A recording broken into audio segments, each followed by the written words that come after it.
Si estás viendo este vídeo, o bien es que me conoces y te apetece saber qué es lo que voy a contar esta semana, o bien necesitas contratar los servicios de un abogado y no sabes qué criterios utilizar para encontrar al mejor. En este vídeo, como abogado y después de conocer a muchos compañeros, yo tengo claro cuáles son los requisitos que buscaría en un abogado si tuviese que contratar a uno. Y eso es lo que os cuento en el vídeo de hoy. ¡Comenzamos!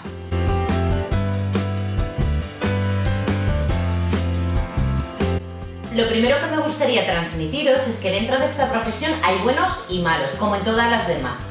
Pero, pese a la fama que nos precede, que todos sabemos que no es muy buena, hemos de decir que abunda lo bueno frente a lo malo. Lo que ocurre es que esa pequeña minoría es la que más ruido hace, la que más mala fama nos ocasiona a los abogados, y si eres cliente y has tenido la mala fortuna de encontrarte con un abogado así, puedes pensar que eso es algo general dentro de los abogados y nada más lejos de la realidad.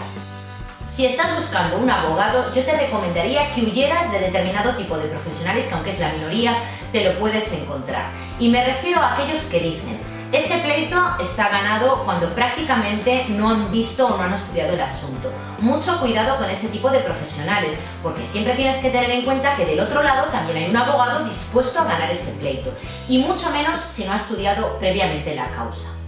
Otro tipo de profesionales de los que tenéis que tener cuidado y desconfiar es de aquel profesional que, aparte de decir este pleito está ganado, añade a continuación que para ello necesita una cantidad de dinero importante. Cuidado con eso, porque nunca, ningún procedimiento depende para ganarse, nunca, y eso quiero que quede claro, de una cantidad de dinero en concreto. Una cosa son los honorarios que libremente el abogado y el cliente pueden pactar en una hoja de encargo, que, como hemos dicho en otros vídeos, es libre, es decir, el abogado puede pactar una cantidad con el cliente, la que consideren oportuna ambas partes, pero nunca el éxito de un procedimiento va a ir condicionado a una cantidad de dinero en concreto, y eso tiene que quedar muy claro.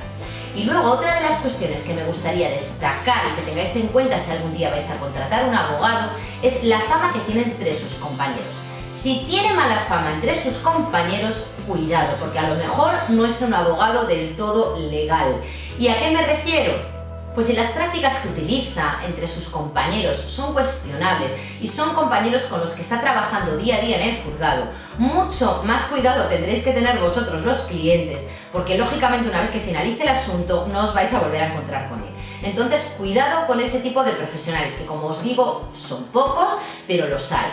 Y ahora, a continuación, vamos a ver qué criterios utilizaría yo como abogado, o como cliente en este caso, para encontrar un buen abogado que se adaptase a mis circunstancias.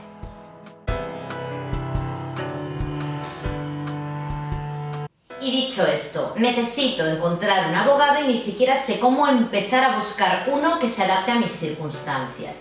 ¿Qué haría yo? Bueno, en primer lugar, identificar el problema, analizar la situación en la que me encuentro y por la que necesito encontrar un abogado. Y después acudiría a mi entorno más cercano, amigos, familiares que se hayan podido encontrar en la misma situación en la que yo me encuentro, y preguntarles sobre los abogados que les han llevado el tema. ¿Qué preguntas les haría? Bueno, probablemente todos estemos pensando en la misma, si el tema se ganó o se perdió, pero tenéis que tener en cuenta que el éxito de un procedimiento no depende al 100% del abogado. Siempre hay dos abogados mínimo en un tema y ambos están dispuestos a ganarlo. Y no todo, como digo, depende del abogado, dependen de muchas circunstancias. Lógicamente, una parte importante para ganar un tema es el abogado, pero no es determinante. Ya nos gustaría a los abogados que, poniendo mucho empeño en cada tema, todos se ganaran, pero no es así. Entonces, ¿qué preguntas les haría yo a esas personas de mi entorno que se encuentran en mi situación?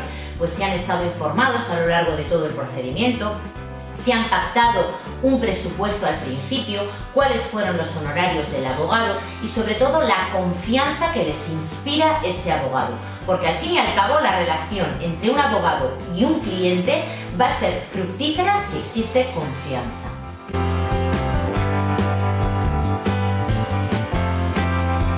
Pero ¿qué ocurre si no conozco a nadie de mi entorno que haya tenido el mismo problema por el que yo necesito contratar un abogado?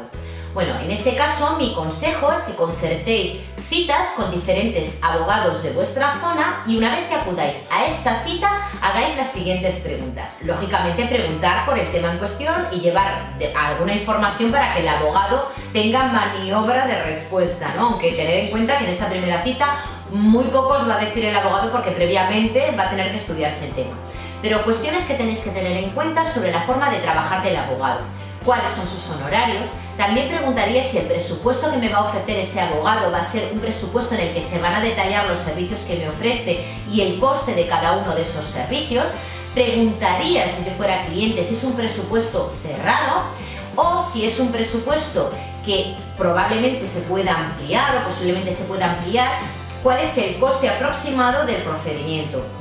Preguntaría por las modalidades de pago que me ofrece ese abogado. También preguntaría, y esto es muy importante, si ese abogado con el que estoy concertando la cita va a ser el encargado de llevarme el tema. Y en el caso de que no lo sea, me gustaría interesarme por qué persona de su equipo me va a llevar el tema. ¿Qué preguntaría también? Preguntaría cuál es el cauce de información que vamos a tener abogado y cliente, es decir, con qué frecuencia o periodicidad ese abogado me va a ir informando del asunto. Y algo muy importante para mí, si yo fuera cliente, sería saber si ese abogado, por lo menos en la primera cita, tiene una actitud de escucha hacia mí y sobre todo si se esfuerza por explicarme aquellas cosas que yo no comprendo. En resumen, si yo necesitase contratar un abogado, tendría en cuenta las referencias de mi entorno. Y en el caso de que careciese de esas referencias, lo que haría sería concertar diferentes citas con diferentes profesionales y aquel que me diera más confianza por su forma de entender, por su actitud de escucha y por el presupuesto que me ofrece, sería el que yo elegiría con casi total seguridad para que me llevase el tema. Pero esto, como os digo, no es una ciencia exacta porque la relación entre un abogado y un cliente se basa en la confianza y al final es algo que se va desarrollando, fraguando con el tiempo. Espero que os hayan sido de utilidad estos consejos, que los tengáis en cuenta si algún día vais a contratar un abogado y nos vemos, como siempre, en el próximo vídeo.